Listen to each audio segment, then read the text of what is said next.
আসসালামু আলাইকুম এভরিওয়ান। আজকে কিন্তু আমরা হাঁস পাটি দিব।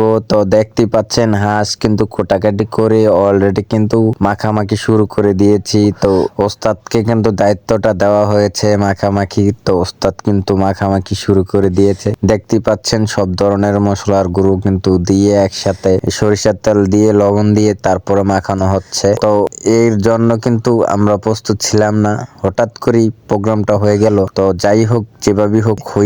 তো খুবই খুশি আজকে হাঁস পাটিটার জন্য। অনেকদিন ধরেই আমরা হাঁস পাটি করব এরকম একটা ভাব ছিল, কিন্তু সময়ের অভাবে আমরা করে তুলতে পারিনি। তো আজকে হঠাৎ করেই হয়ে গেল। যাই হোক, চলে গিয়েছিল উস্তাদ এবং মামুন ভাই হাঁস আনতে ববেচরে, আর আমি ডেক্সির জন্য চলে আসলাম বাসাতে। আর আমাদের হুজুর ভাই চলে গেছে নামাজ পড়তে। তো যাই হোক, মিলে দিলে সব একাকার। তো এর মধ্যেই কিন্তু মাখামাখি দেখতে পাচ্ছেন, কঠিন মাখামাখি হচ্ছে।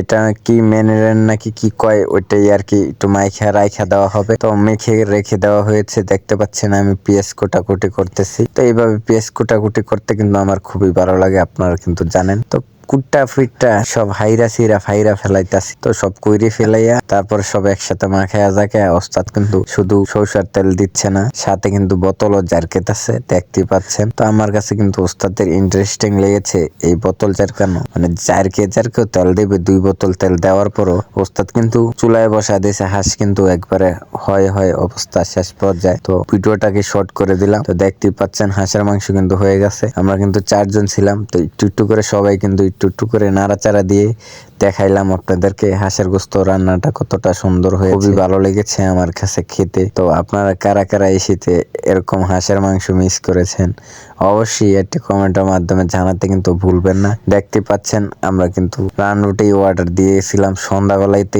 এনে রাখা হয়েছে। তো ঠান্ডা হয়ে গেছিল, সেজন্য রুটিটা দিয়ে খেয়ে বেশি একটা মজা পাইনি। তারপরও কমও খাই নাই, 3টা রুটি 4টা রুটির মতো খেয়ে ফেলেছি। তো খুবই ভালো লেগেছে। তারপরে এগুলা খাওয়ার পরও ওস্তাদের আবার হাঁসের মাংস দিয়ে কিন্তু ভাতও খাইছে, দেখতে পাচ্ছেন রুটি খাওয়ার পরও। তো খুবই সুস্বাদু হয়েছিল রান্নাটা, আমার ওস্তাদ রান্না করেছে। তো সেজন্য সবাই পেট ভরে খেতে পেরেছে। যাই হোক, এই ধরনের পার্টি কারা কারা মিস করতেছেন অবশ্যই কিন্তু কমেন্টে জানাবেন। এই ধরনের হাঁসের ভিডিও সবসময় পেতে চাইলে অবশ্যই আমার সাথে সংযুক্ত থাকবেন। সবসময় কিন্তু এরকম হাঁস খাওয়া হয় না। শীতকাল আসলে আমরা হাঁস খাই, খুবই ভালো লাগে।